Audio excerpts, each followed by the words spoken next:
जी, अब हम बात करते हैं अपना थोड़ा गल्फ मार्केट्स की, जहाँ पे हमारी होल सेल का मतलब ही बदल जाता है। अभी तक हम लोग डेढ़ हफ्ता हो गया है, हम लोग एक चीज़ को देख रहे थे कि अप्रूवल लेना है, अप्रूवल लेना है। तो हम लोग नहीं चाहते अब अप्रूवल लेना, हम लोग हमारे अंदर इतना मतलब कह लें कि वो पेशेंस नहीं है अप्रूवल लेने का। तो उसका सिंपल मकसद क्या है कि हम लोग आ जाएं गल्फ मार्केट्स की तरफ, यूएई और केएसए के अंदर। और यूएई और केएसए में भी मैं प्रेफर करूंगा यूएई को, ठीक है जी, जिसके अंदर सेल है।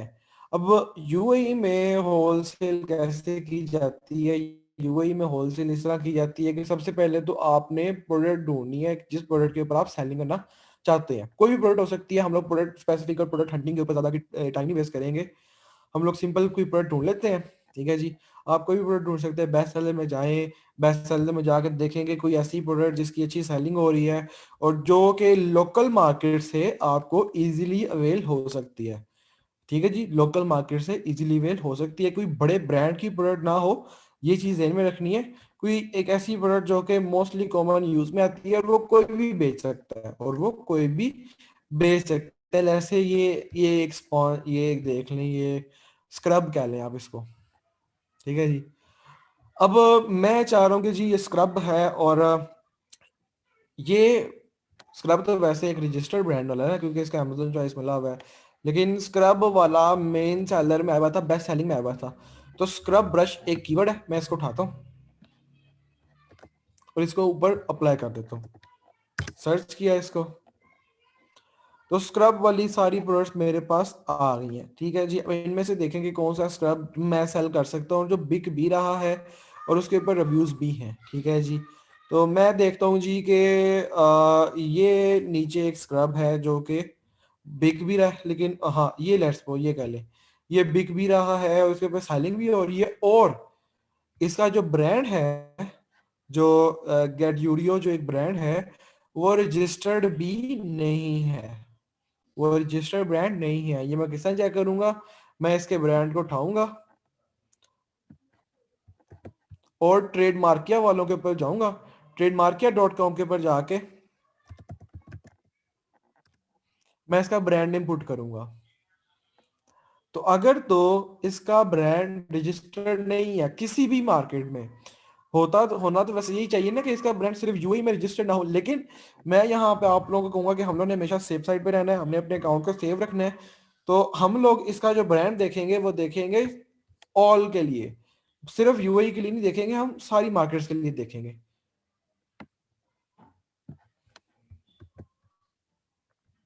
तो अगर तो इसका ब्रांड किसी भी मार्केट में रजिस्टर्ड हुआ तब हम इसकी प्रोडक्ट को चूज नहीं करेंगे। तो सेकंड स्टेप आगा क्या हो गया? प्रोडक्ट की कैटेगरी या प्रोडक्ट को देखने के बाद प्रोडक्ट की लिस्टिंग को सर्च करना, लिस्टिंग को सर्च करने के बाद ये देखना कि वो ब्रांड कहीं भी एक्टिव ना हो।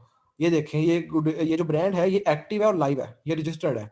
यहाँ पे वैसे ने ये नहीं बताया कि किस मार्केट में है, लेकिन ये एक्टिव है। यहाँ बताया हुआ है कि अगर ग्रीन है तो ये लाइव है, रेड है तो डेड है, और अगर ब्लू है तो ये बहुत ही फेमस ब्रांड है जिसके ऊपर आप जाना चाह रहे हैं।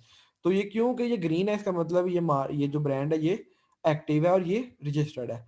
इस तरह सबसे पहले तो मैं अपना ब्रांड चेक करूंगा अपनी लिस्टिंग का, कि जो जिस लिस्टिंग के ऊपर मैं जाना चाह रहा हूँ वो एक रजिस्टर्ड ब्रांड है या वो क्या नाम है, कोई नॉन रजिस्टर्ड ब्रांड है।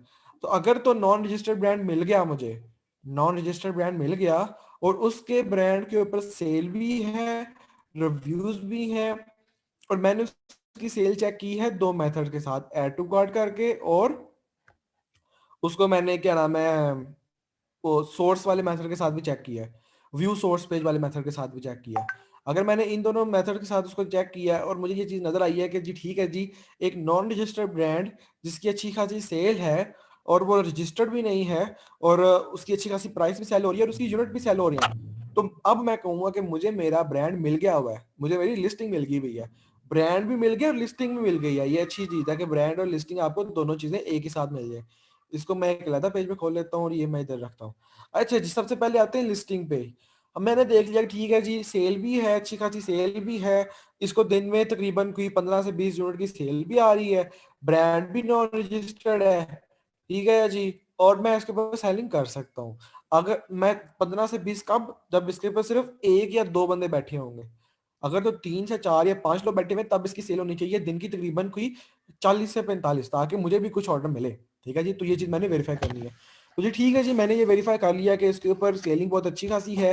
20 25 30 यूनिट की सेलिंग इसकी डेली बेसिस पे आ रही है, और लोग भी एक बैठे हैं या दो बैठे हुए हैं, तो अब मैं उसके ऊपर सेलिंग कर सकता हूँ। ब्रांड मिल गया, ठीक है जी। वेरीफाई कर लिया, नॉन रजिस्टर्ड है, ठीक है जी। अब मैं क्या करूंगा कि या तो मैं इसको कांटेक्ट करने की कोशिश करूं। अगर इसने अपनी वेबसाइट बनाई हुई है तो इसकी वेबसाइट के ऊपर जाके इसको कांटेक्ट करने की कोशिश करता हूं। अगर इसका रिप्लाई आ गया, ठीक है जी, रिप्लाई आ गया, ठीक है, इससे अप्रूवल वगैरह ले लेंगे। लेकिन अगर नहीं आया तो फिर सेकंड चीज यही है कि क्योंकि यहाँ पे जो चीज हो रही है हम भी फिर उसी को अपनाएंगे। हम इसके ऊपर जाके मीटू कर लेंगे बगैर अप्रूवल के। इसका एसिन पकड़ा, इसके ऊपर मीटू किया, बिल्कुल इसी तरह की इन्वेंट्री, बिल्कुल इसी तरह की इन्वेंट्री पकड़ी, और एफबीएम के अंदर उसको सेलिंग करना स्टार्ट कर दिया। एफबीएम के अंदर इसके ऊपर सेलिंग करना हमने स्टार्ट कर दिया। ये है हमारी पहली चीज। और अगर तो हम लोग बगैर अप्रूवल के इसके ऊपर सेलिंग कर रहे हैं, तब हम सिर्फ इसकी एक ही प्रोडक्ट के ऊपर रहेंगे। मेरी बात ये जहन में रखिएगा कि अगर तो हम लोग बगैर अप्रूवल के सेलिंग कर रहे हैं तो हम इसकी सिर्फ एक प्रोडक्ट के ऊपर रहेंगे। लेकिन अगर हम लोग इसे कांटेक्ट करें और हमें इसकी प्रोडक्ट के ऊपर अप्रूवल मिल जाए, तो फिर हमें सिर्फ इसकी एक प्रोडक्ट नहीं मिलेगी, हमें इसकी सारी मल्टीपल प्रोडक्ट्स मिल जाएंगी। और फिर हम इन सब प्रोडक्ट्स के ऊपर जिनके ऊपर वो अलाउ करेगा हम सेलिंग कर सकते हैं। ये होगा हमारा प्रोसीजर यूएई के अंदर। और यूएई के अंदर मैं यूएई में रहता हूँ, ये हमारा होगा प्रोसीजर यूएई के अंदर। और यूएई में हम लोगों ने एक चीज वेरीफाई क्या करनी है कि हम लोग लोकल मार्केट से इन्वेंट्री उठाते हैं खुद ही, अगर हमें ब्रांड से अप्रूवल नहीं मिला। अगर तो ब्रांड से अप्रूवल मिल गया है तो फिर हम लोग ब्रांड से ही लेंगे, ठीक है जी। लेकिन अगर ब्रांड इन्वेंट्री भी नहीं प्रोवाइड करता तो फिर उसका सोल्यूशन क्या है कि लोकल मार्केट। लोकल मार्केट का फिर अंदाजा आपको आपके क्लाइंट को होना चाहिए, वो आपको नहीं हो सकता क्योंकि आप यूई वगैरह में नहीं रहते। अगर रहते हैं तो वो अलग चीज है, लेकिन अगर नहीं रहते तो फिर इस चीज का अंदाजा आपके क्लाइंट को होना चाहिए। ठीक है जी, एक तो ये चीज होगी कि रजिस्टर्ड और नॉन रजिस्टर्ड वे क्या हमारा। रजिस्टर्ड वे बहुत ज्यादा क्लोज है हमारे बाकी के होलसेल मेथड के साथ। नॉन रजिस्टर्ड वे क्लोज नहीं है बिल्कुल भी। यहाँ पे नॉन रजिस्टर्ड वे में क्या होगा कि हम एक ब्रांड की सिंगल लिस्टिंग के ऊपर मीटू करेंगे। और हम किससे स्टार्ट करेंगे, हम लोग फिर एफबीएम से स्टार्ट करेंगे। अच्छा, जब यहाँ पे क्वेश्चन नहीं होना चाहिए कि सर हमारा नया अकाउंट है, हमें अप्रूवल नहीं मिला, लेकिन हमने मीटू कर लिया और एफबीएम किया हुआ है, लेकिन हमारा नाम नहीं शो हो रहा उधर बाय बॉक्स के अंदर, तो अब हमने क्या करना है। सिंपल सी बात है, एफबीएम करना है। किधर करना है, सेम लिस्टिंग के ऊपर एफबीएम करना है? नहीं, कर ही नहीं सकते। क्यों? क्योंकि आपके पास अप्रूवल नहीं है, आप इन्वेंट्री नहीं भिजवा सकते अमेजोन के वेयर हाउस में। तो अब क्या करेंगे, फिर हम किसी और लिस्टिंग की एफबीए क्रिएट कर लेंगे। हम अपनी अपनी किसी और लिस्टिंग के लिए एफबीए क्रिएट कर लेंगे। वो कोई भी हमारी लिस्टिंग हो सकती है, वो कोई नॉन गेटेड प्रोडक्ट की कोई भी लिस्टिंग हो सकती है, और उसके सिर्फ 2 से 3 यूनिट हम लोग क्रिएट करके उसकी एफबीए में भिजवा देंगे। कम से कम हमारे अकाउंट को बाय बॉक्स मिल जाएगा और हमारी ये वाली लिस्टिंग स्टार्ट हो जाएगी। फिर एक दफा हमने एफबीए क्रिएट की, हमारी लिस्टिंग को बाय बॉक्स मिल गया, हमने उसकी एंट्री अमेजोन के वेयर हाउस में भिजवाई है। सेल हो रहा है नहीं हो रहा वो हमारी सिरदर्द नहीं है। ठीक है जी। तो अब हम जितने भी प्रोडक्ट्स के ऊपर मीटू करेंगे और एफबीएम करेंगे, हमें बाय बॉक्स मिल जाएगा और हमारा नाम बाय बॉक्स में नजर आना स्टार्ट हो जाएगा। ये था सिंपल डिफरेंस हमारा यूएई मार्केट में लीगल वे और नॉन लीगल वे, और यूएई मार्केट का दूसरी मार्केट के साथ। ठीक हो गया? तो इस तरह हम लोग यूएई में वर्किंग करेंगे। केएसए की तो छोड़ ही देना, केएसए में हम लोग करेंगे ही एफबीएम। और चाहे फिर एक ब्रांड की मल्टीपल लिस्टिंग्स को भी पकड़ लें उधर, तब भी मेरे ख्याल से कोई आपसे सवाल नहीं करेगा। जी, अब इसमें पूछे कोई क्वेश्चन है तो क्लियर हो गया आप सब लोगों को?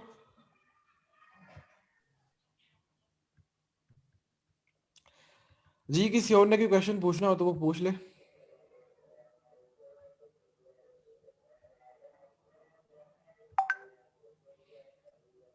जी मोहम्मद अबूबकर पूछे आप।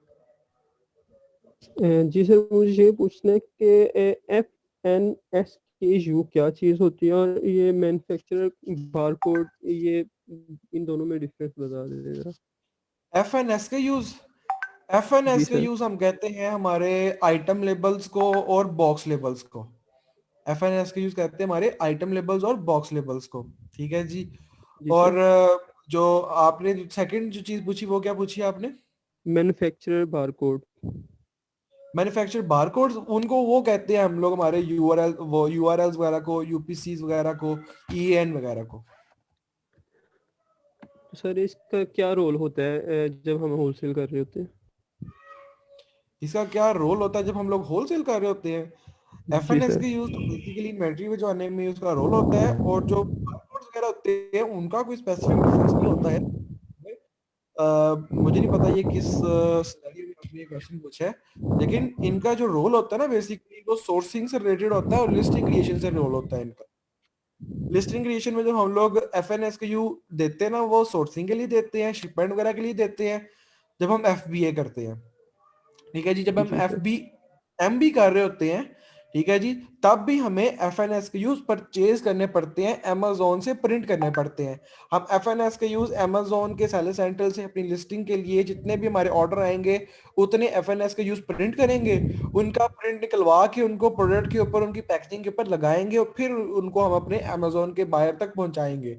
और जो जी। आपने कहा जो दूसरा हमारा जो यूपीसी वगैरह मैन्युफैक्चर यूआरएस वगैरह वो। होते हैं, ये बेसिकली हमारा लिस्टिंग क्रिएशन के लिए होता है, इनका कोई एटिज रोल नहीं होता है होलसेल में। एफएनएस के यूज सर का इसमें होता है। इसमें ये है कि जब हम किसी भी ब्रांड के साथ रब्ता करते हैं तो वो उसके ऊपर अपना भी तो बारकोड वगैरह लगाता है, जाहिर बात है। तो उसके लिए वो एफ एन एस के यू उसके बाद हम डाउनलोड करके तो वहाँ पे उसके बाद लगाते हैं उसके ऊपर ही। इसमें यहाँ पे तो ये है कि जब हम लोग किसी ब्रांड से हम लोग इन्वेंट्री लेते हैं ना, तो उसके ऊपर जब वो सोर्सिंग करवाता है ना, वो सीधा डायरेक्ट अमेजोन के ऊपर सोर्सिंग नहीं करवाता है। उसकी सोर्सिंग आती है पहले हमारे ऊपर, ठीक है जी। वो हम लोग फिर उस अगर उसका कोई बारकोड उसकी पैकेजिंग के ऊपर होता है ना, उसको रिमूव करके अमेजोन की पैकेजिंग वाले बारकोड लगाते हैं, एफएनएस को लगाते हैं, फिर वो अमेजोन के वेयर हाउस में भिजवाते हैं। हम इसका मतलब अपनी सर पहले। जी जी बोले। इसका मतलब जो हमारी इन्वेंट्री आती है उसको हम प्रेप सेंटर में भेजते हैं जी बिल्कुल। सबसे पहले। बिल्कुल।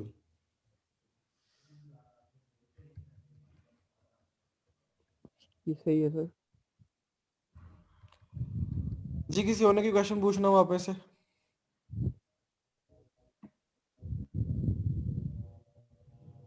सर कुछ चैट में क्वेश्चन है। जी मैं चैट पढ़ लेता हूँ।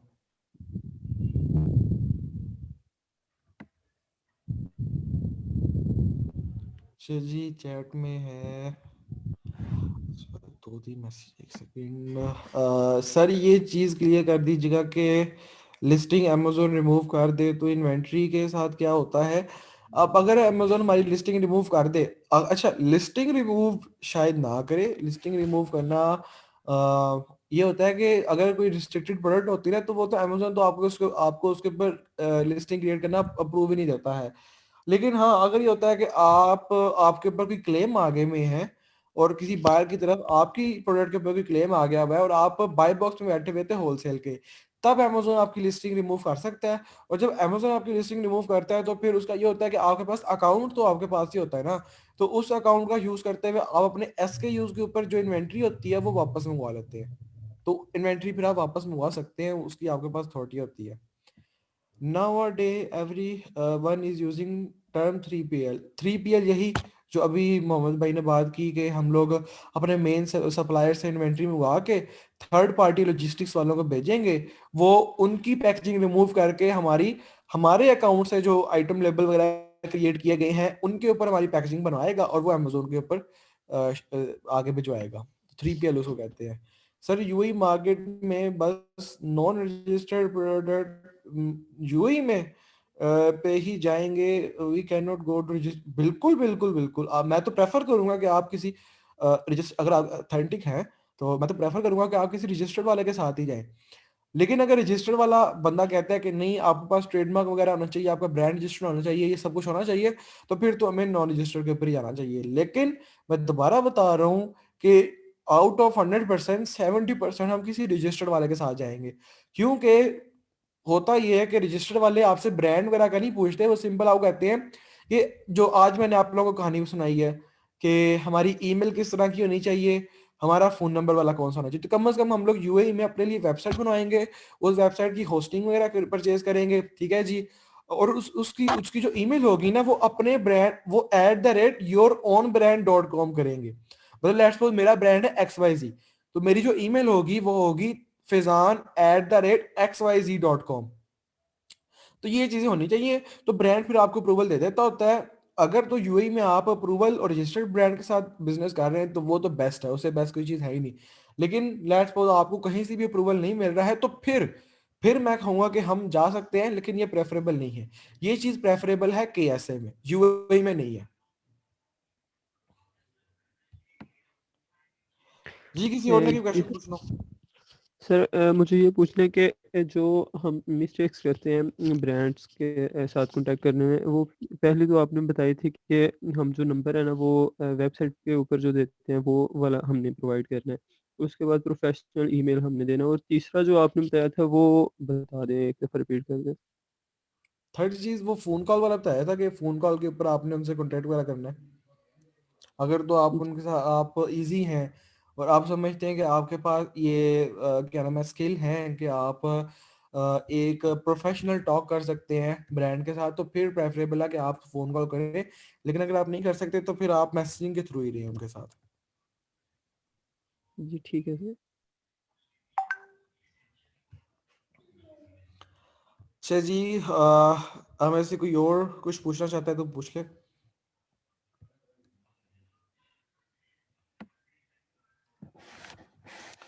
क्लियर हो गया सबको? ठीक हो गया।